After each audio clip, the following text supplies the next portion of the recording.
Government that promised to be honest turns out to be massive liars. Nation shocked.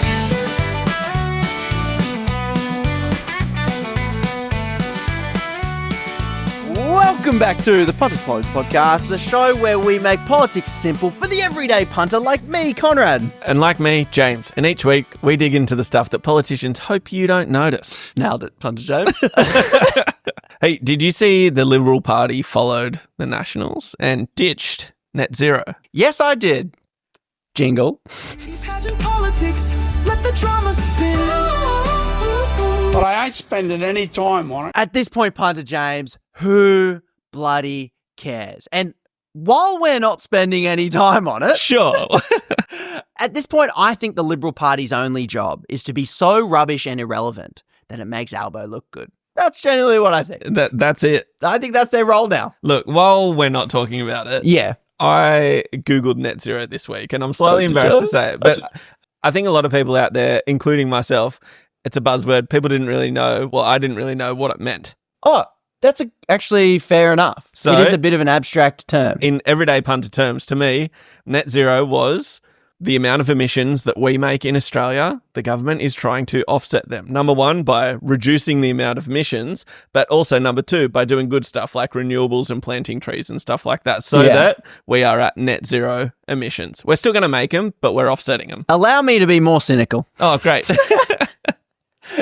I would say net zero is an accounting scam to allow us to keep doing what we're doing whilst pretending to get emissions down. Okay. That's what I would say. So the net zero is, you know, the Greens and those movements would say, we need to stop opening coal mines and stop burning this stuff. Yes. And the net just allows us to keep doing that while saying, oh, no, we planted some trees. Now, the reason why I say it's a bit of a scam, and while we're not spending any time on this, because I hate that this has occupied an entire 2 weeks. Nationals last week, we brought it up again. Yep. Liberals this week, and the media just eats it up and wastes everybody's time.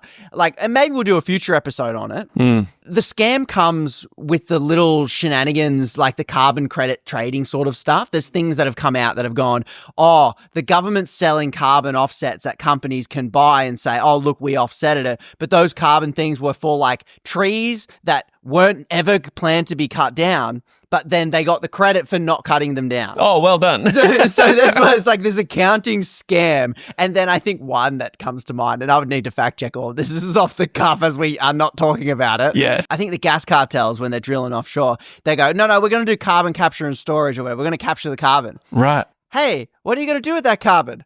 Oh, we're going to inject it into the ground to expulse more gas. So we pay them to capture it, which is the carbon capture BS, which once again, the technology is expensive and not viable, blah, blah, blah.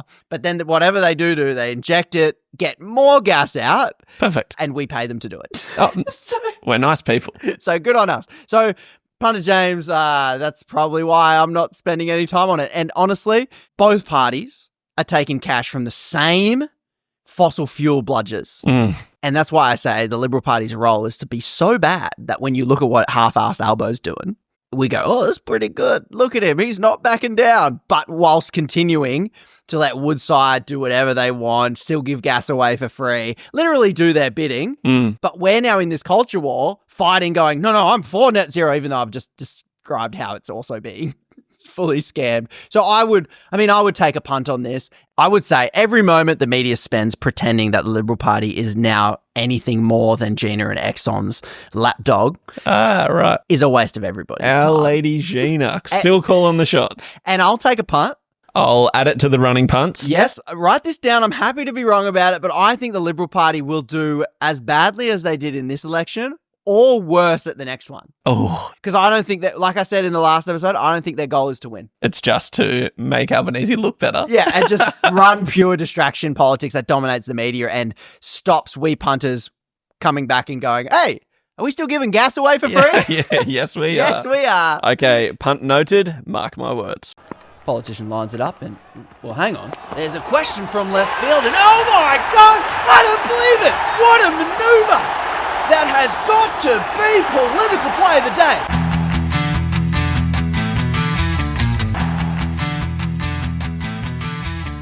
Oh, ho, ho, Punter James, they're coming in thick and fast. Punter Trev has sent this one in. It is politician Matt Canavan, a.k.a. Cosplay Canavan. Yeah, I haven't Do you know heard why that they one call it before. that? No. There's footage of him putting brown coal dust on his face before a photo shoot to pretend to be for the miners. Yeah, jeez. Bloke's that's never seen pretty the bad. inside of a coal mine. No.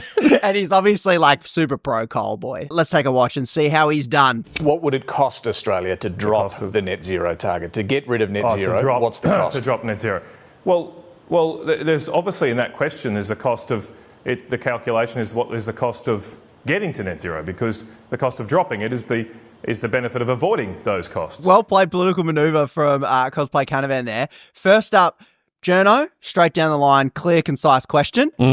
He tries the Indiana Jones crystal ball swap with a sandpaper The old bag. switcheroo. It's like, I mean, what's the cost? Well, I mean, in that question is really another question. Yeah, this is the question you've asked, and this is the one that I'm willing to answer. Now, did he masterfully do the bait and switch crystal ball to sandbag? Well, there was a lot of along the way, but not bad. Let's see if the journalist noticed and has moved on, or is the big stone ball rolling towards him? No, And what it's, we it's, know, it's really not the from question. a The group- question Nope. is, well, if we Yes, drop it is. if we drop the target now, do we lose investment? Do we lose opportunities? Can I just like replay that? Ready? He's seen the bait and switch. He's like, Yeah, that's a big time. sandpaper bag.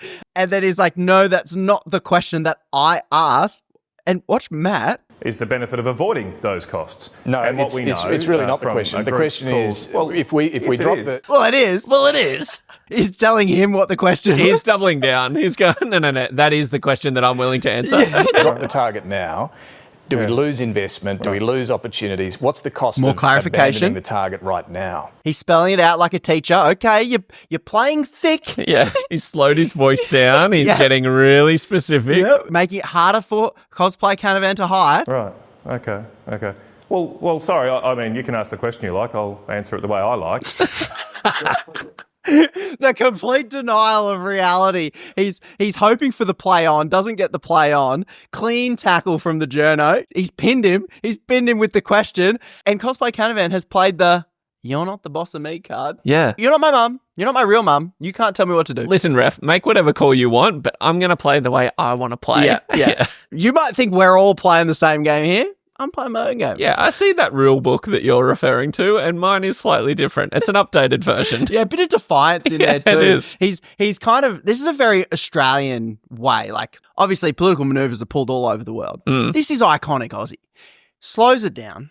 So you'd see him at the beach or something. He's like, well, you can see him kind of, just a bit of attitude in there. You know, I come across these surfy kids when I used to teach kids at school. The surfy kid would have an attitude. Yeah, Yeah, okay. well, I can't even be bothered being here.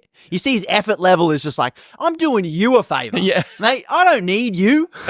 I gotta say, the attitude's quite the cherry on top from Cosplay Canavan. Did it work? Clear, of course, that the cost of not doing something is avoiding the costs of doing it. Right? That's pretty common sense. He's kept going. He's gave a philosophical pretzel there. We're like, well, I answered the question that I wanted to answer, and Yeah. I'm just going to repeat myself. I just like the finishing with, this is common sense, which instantly makes the other person seem like they're not using their common sense, like they're dumb. It's a great move. Punters, try that one at home. I think that's one we can take away from this. I mean, it's common sense.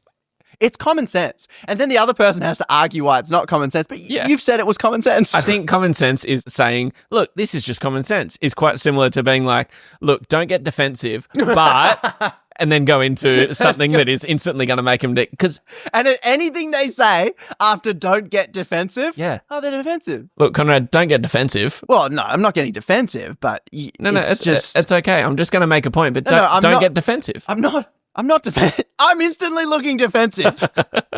Got him. Got me. So that's a good play. I think I'll score this as a 1-1, a tie on this one. Okay, because Canavan has done the bait and switch. He did the bait and switch. The journo didn't let up. He noticed it. Yep. Excellent journalism work right there. That's why we employ you to do that, Mr. ABC journo. Now, here's the thing. You have said previously, so score 1-1, you have said previously that you're going to put effort into, some form of effort in finding out who the journalist is. Oh, was I? I recognise Well, it's right that- here. It's David Spears. Yeah, I recognise Spearsy. him, so I'm like, It's- okay. yeah, this one's Spearsy, easy. 1, Canavan, 1. 1. Tie game. Punter James, I'm loving these political maneuvers coming through. Yeah. Sometimes they can be hard to find. You mean hard to find like on social media? Yeah, okay. You just have to have the gods of the algorithm throw it in your face, go, oh, that was a good one. Yeah, because no one actually watches the news of a morning or an evening. No. It's as far as content just on the social media. 15-second political maneuver clips we're after. Yeah. So if you see a politician pulling a swifty political maneuver that you appreciate or getting absolutely lambasted by a journalist and they can't get out of it, send it through to oipunter@punterspolitics.com or send it through to the Punters Politics podcast DMs. Oh, on Instagram page. On Instagram. Okay. You send it to the main one. That thing's trashed. I can't find anything in there. So Punters Politics podcast Instagram page, just share it with me there and I'll try my best to flick through and find the political maneuvers you have sent through. Punter James, I got a surprise for you. Okay. Punter Dan sent this one through, and I've got to say, we the punters have inspired some next level human organic creativity. Take a listen. We want royalties! We want royalties! Yeah, we do actually. We want royalties!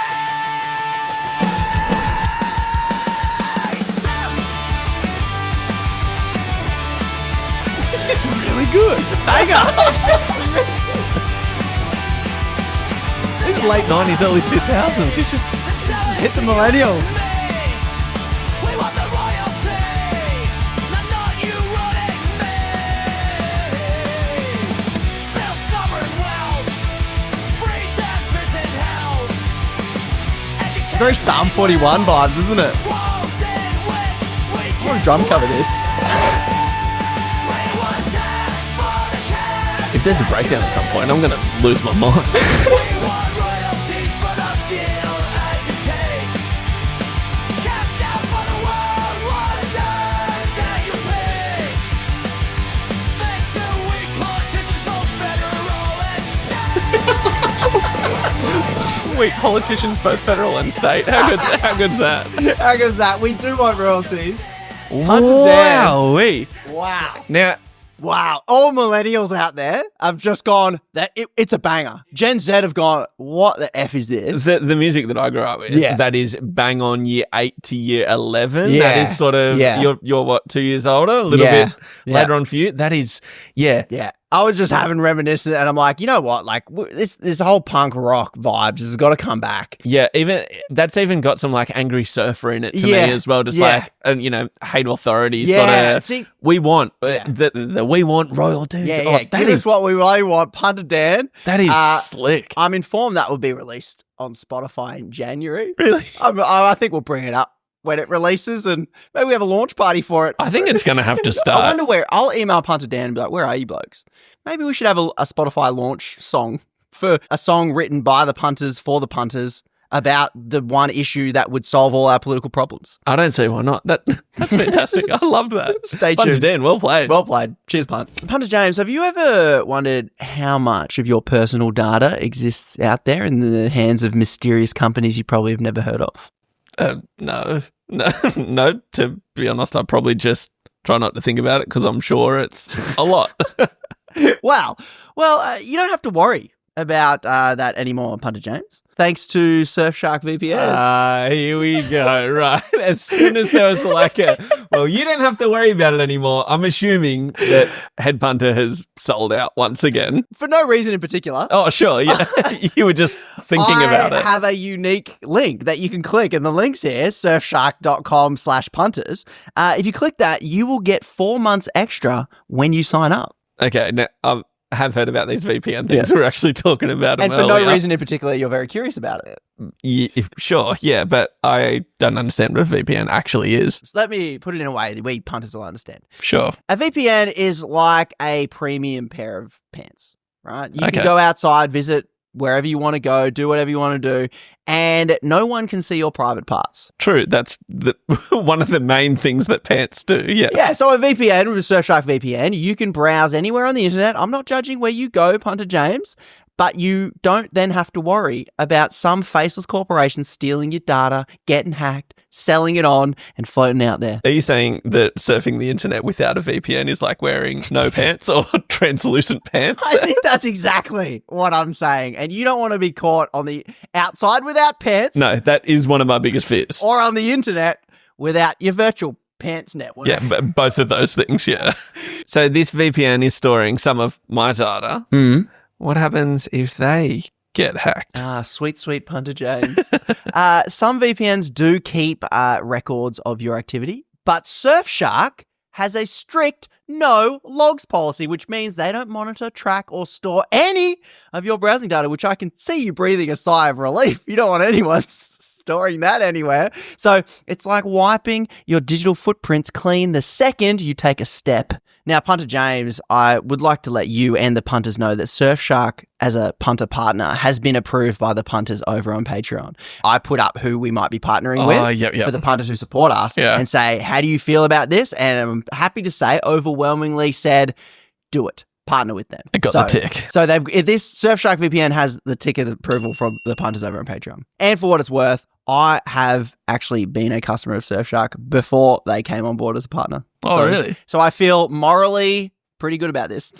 Yeah, okay. So it's obviously a good product. Good product. It's risk-free, a 30-day money-back guarantee, and we've got a special offer for all the punters out there. Go to surfshark.com/punters or use code punters at checkout. Please bloody use that code to get 4 months extra off your Surfshark VPN. Again, that's surfshark.com/punters. Use the code punters at checkout to get an extra 4 months off your Surfshark VPN. Head to the show notes for the link. For your virtual pants network. Hee yee! Punter James, it is me, the chief punter of the Punter Times, bringing you all the news that politicians hope you don't notice. That's where I find a boring headline, spice it up, make punters pay attention to something that's really important, but seems a bit boring. Right, head punt, master punt, punter in times. Just punter is fine. What have you got for us this week? Give us the boring title. From ABC News, Albanese government has not walked its talk on accountability and transparency. That all sounds really boring. What else you got?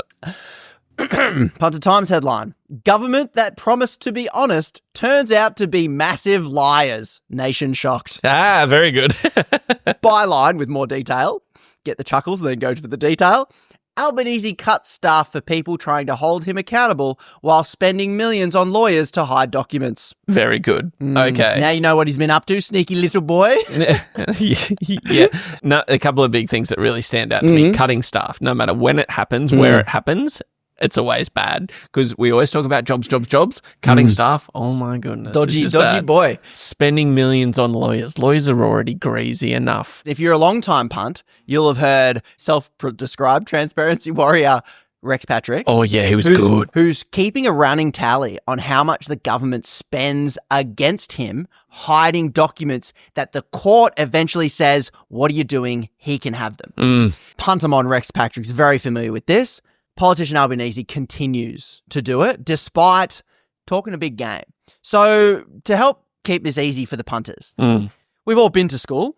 I used to be a teacher. Yes. Let me give you politician Anthony Albanese's report card on just being a trustworthy politician for the punters. Right. Okay. Overall score on transparency. That means, is he still hiding information from the public? He gets an F. Yeah, I've seen stuff about this, about them being the most secretive government in a long time. We've mentioned that before. This is a double down on that. Okay. He has expanded secrecy instead of reducing it.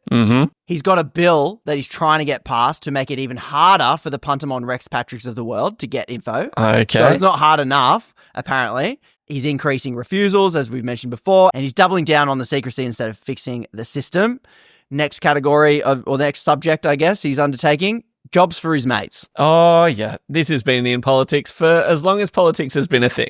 He gets a D- on this. Oh, okay. He promised, talk big game, to end giving jobs for mates. Hasn't done it. There is some legislation coming through, isn't there? No. No, I mean, bills getting brought by independents about jobs for mates and that sort of culture. They will never pass. Yeah. Both Labor and Liberal do not want to stop giving cushy jobs to themselves when they finish No, politics. they don't, no. And he's still, we mentioned this in the last episode, hiding that independent review that might expose just how many jobs he's given to his mates. Yeah, but that's the one the Senate was requesting, and they were just like, nope. Yeah, you want a little update on that? Sure. Pocock took the loss. So a bit of a recap. Politician David Pocock teamed up with the Liberal Party to extend the Senate question time if the government continues to refuse to release this report, which is about, hey, how many jobs you giving to your mates, you dodgy boys. Yep. And the Libs initially teamed up, passed the motion, and then they just made it hell for everybody, like made Labor answer heaps of questions, super annoying, because apparently you can just deny the Senate if you're the government. You're like, hey, Senate voted for this, we're just going to say no. Okay. And so, recap on that, Labor did a backroom deal with the Liberal Party that we don't know about. Maybe, I don't know, maybe punters know, put it in the comments. And the Liberal Party stopped backing Pocock and now it's back to normal. You're kidding. Yeah, sneaky deal. They This were is like, how it works. we're spending too long in here as well, the Liberal Party was Yeah, thinking. yeah. They're like, what do you want? And I think it might be like related to like increased staffing. They just did cut a deal. They just kind of like, okay, you stop this and we'll, yeah. It's dodgy. So this is this is why people hate politics, is that smarmy stuff that you hear about, you don't fully understand it. You're like, how about you stop playing your bloody games and work for us? This is the issue with party politics as well. Yeah, exactly. It's just every backbencher just doing what they're told by the whip, who gets one call made by the boss and that's it. Yeah, exactly. It's like, come on. Because they care about the party, not the punters. Yeah. Generally. Anyway. So he gets a D- for that. Corporate lobbyist access and control. He gets an F. And there's more bills coming through from independents about this as well. I'll just correct you there. Not coming through. Good luck. Oh, yeah. But yes, being It's proposed. been presented to the House. Yeah. Is it going to pass the House? No, of course it won't. But at least people are listening to their communities out there going, well, we want... Some politicians are pushing for it. Albo gets an F. And former PM staffers are still running strategic advisory firms that bypass lobbying bans. Yeah. So there's all these loopholes. There's all this stuff. It's all complicated. I don't care about it. You get an F. That's all you need to know about this government. Yeah, I think it's about this point where... when I was at school and my parents were looking at my report card going, oh, this is not a good one. It's not looking good. Even if you get 3 A's from here, it's not evening out very well. And then obviously we've mentioned he's been cutting staff for the opposition right after they got elected. So you win the election and then you punish the other guys by going, well, we're going to cut your staff now. Yeah. And then what do they do when they get in? They cut your staff. And it becomes, once again, the political games we hate. Yes. And I'll give you a little bit of hope, maybe, a tiny bit. Whistleblower protections, B-. That's almost an A. It's been so bad. We've got first good steps. There's some draft reforms, but there's still some major issues where he might be tracking the right direction on this. No major movements there. Yeah. So overall grade, he would get a D and trending downwards. Yeah. Okay. Now, I've got a lot of teacher mates, and obviously you were a teacher. Yeah. And lots of the time, you get to the end of the year or like end of term 3, beginning of term 4, and every teacher freaks out because they have to do reports, right? Yeah. And they have to, assign the grades. That was me. But then they also have to do the comments. I had to write a comment for 100 kids. Yeah, and it's if you're a primary teacher, it's like every subject, every kid, and they all have to be different. They all have to go through. If I'm honest, It's it was super copy-paste It's like for me. the only time of the year that teachers actually have to do some work. Whoa. I'm just kidding. Oh, you take that back. I'm joking. But it's one of the ones where it's the time period that teachers stress out massively, right? Yeah. Have you written a comment for the Albanese government? You know that I have, Punter James. I haven't taught for about a year and a half now. Mm-hmm. Pretty happy about that, to be honest. Teachers, bloody hard work. Yeah. Happy not to be in it. But I did write a comment Okay. that if Anthony's mother could read it, here's what it would say. Anthony is a courteous student. Got to butter him up. Give the positive. little sandwich there. Yeah, the old shit sandwich of positive, then a negative, then a positive. Even if the kids are shit, you're sitting there, you're like, I have to, what's a good trait that I can? So he's courteous. He's very courteous, isn't he?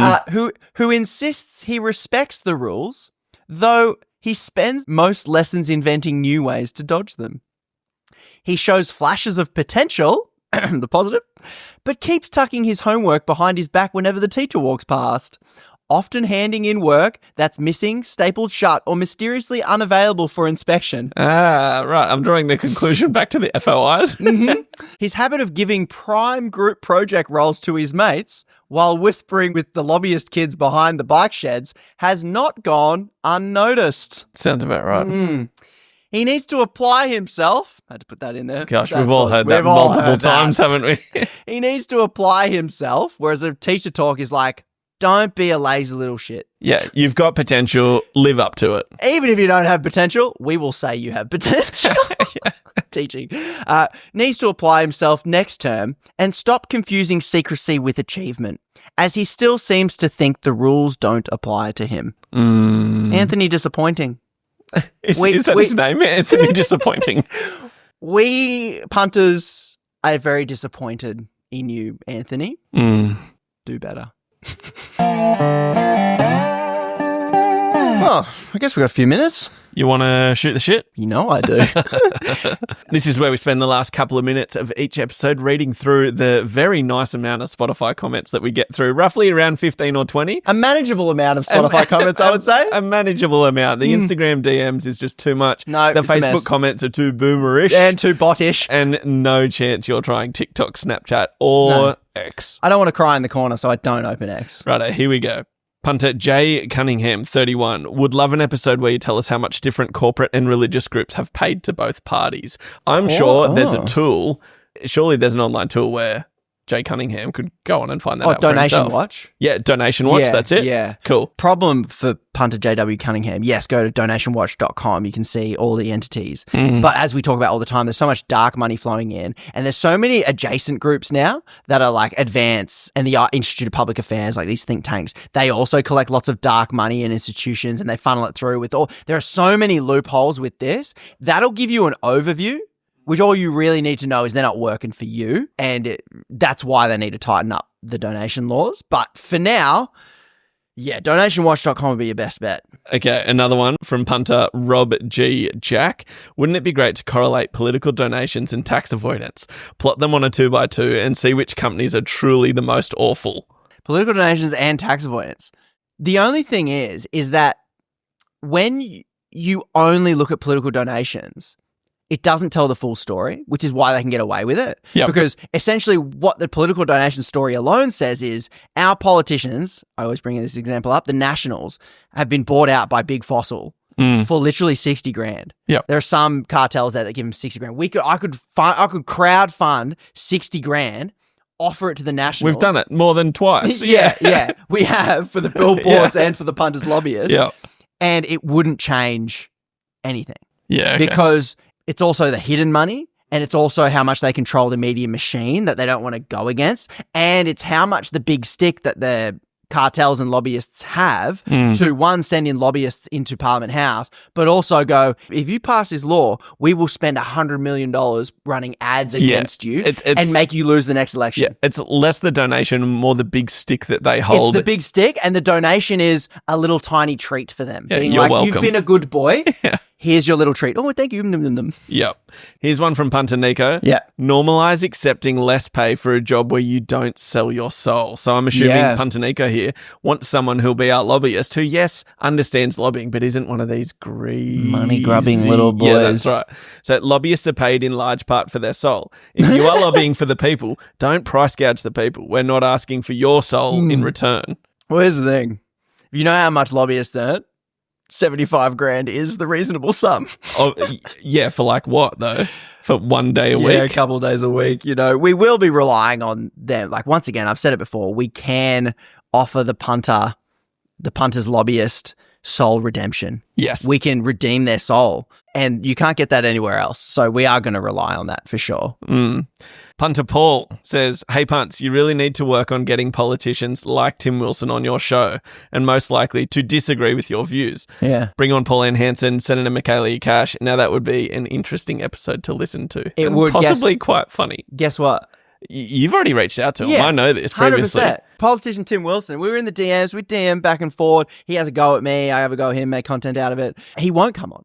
Yeah. Like, the invitation is wide open. I have connected with him. I can connect with him. He knows I've invited him on. He will not come on, and I'll tell you why, and I'll take a punt. Politicians like Tim Wilson will never come on. Clip this. Put it on the internet. He will never come on. Michaela Cash will never come on. Top Dog, Susan Lee. No politicians on that side of politics will never come on the show, although Bridget McKenzie will come on the show.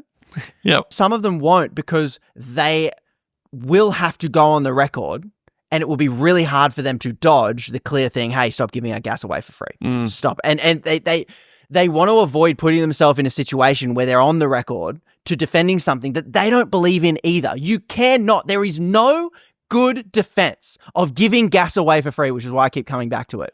Agreed. You look like an idiot if you try to, and so they don't want to come on and do that because they don't believe it. They're just hoping what they do instead of defend it is they distract and avoid. Yes. So I'm saying, hey, come on my show and talk about this and how you've dropped net zero and tell me how your political donations are in no way linked with your decision. They don't want to defend that because it's too hard to defend. Imagine the political maneuvers they'd be pulling. Oh, it would be a great app. It would be a great app. They would want to avoid it as much as possible. I mean, the episode with Chris Bowen, he came on, politician Chris Bowen, and I asked him about the gas. He pulled a few political maneuvers. Yeah, we've increased it. We've got an extra $2 billion. Yeah, good. You've done good. Do more good. Yeah. So, yeah, I mean, I'll keep trying. You can write that. I'll keep trying. Punter Nicholas says, this might be an indication that you're in a bubble. Lots of people are backing the drop of net zero. The idea that this is bad for the Nats is incorrect. All over social media, there are people backing no net zero. If you don't see it, you could be in a bubble. Yeah. Punter Nicholas, let's take a punt. Sounds like Punter Nicholas is taking a punt that it's popular for the Nationals. And I don't doubt that it's not popular for the people that already vote for the Nationals. But will it increase the Nationals' vote share is the question. Yeah. Nationals have been doing this for the last 10 years. So I'm gonna take a punt and say no. Okay. The other thing the way I'm looking at it is social media, as I'm on it, is so full of bots and disingenuous people. Yeah. That the people that are the most active, like there's some stat on like 90% of the comments come from like 1% of the commenters or something like that. Yeah, I believe that. And then there are bots as well. So you're what you're seeing on social media, more and more increasingly, it's more and more bots, which when you talk about anything related to climate change, net zero, or fossil fuel, it is measurable bots come in. They are paying bot farms, I guarantee it. I would love to have more time to try and work out how and to what extent, but it's guaranteed happening. Yep. So when you open social media, you're either seeing bots or you're seeing the really impassioned, like, Uncle Daryl Cooker, who's 1% one way or 1% the other way, surely. It's just the extremes of the argument. It's the extremes of the argument. So when you open your socials, you see people like, this is fantastic. You just don't know how much that reflects. And so when I look at the election results, I go, the Liberal Party and the Nationals have been playing this game, which I have said before is to dominate the airways and media for the last 10 years. Their vote share continues to go down. So like I said before, I'm taking a punt. I think their vote share is going to go down. I could be in a bubble. I could be wrong. That's why I'm taking a punt on it. I think it isn't popular in everyday punter land. That's the show, punters. What was that? I'm as confused. I am as confused as that as I am about the necklace you're wearing. I did get confused halfway through. I was saying that. I was trying to do like the radio. And that's the show, punters. Oh, right. Which I'm going to now. You can watch us on YouTube. Yes, I have 2 YouTube channels. Podcast and regular channel. TikTok. I'm going to revamp LinkedIn. I've been seeing some LinkedIn bros going at it in an academic sort of way. And the best thing is you can click their profiles and see who they work for. So when someone's attacking you on my work, I can go click, oh, you work for BHP. Thanks, Mr. BHP. So, yeah, I'm everywhere. You've got your socials. If you want to get more of our content, you can see it all there. If you want to bypass the algorithm, sign up to the Punters Politics newsletter once a week to your inbox. No spam, I promise. If you've got any political maneuvers, if you think we should be doing anything differently, let us know. Oi punter at punterspolitics.com. Power to the punters. Power to the punts.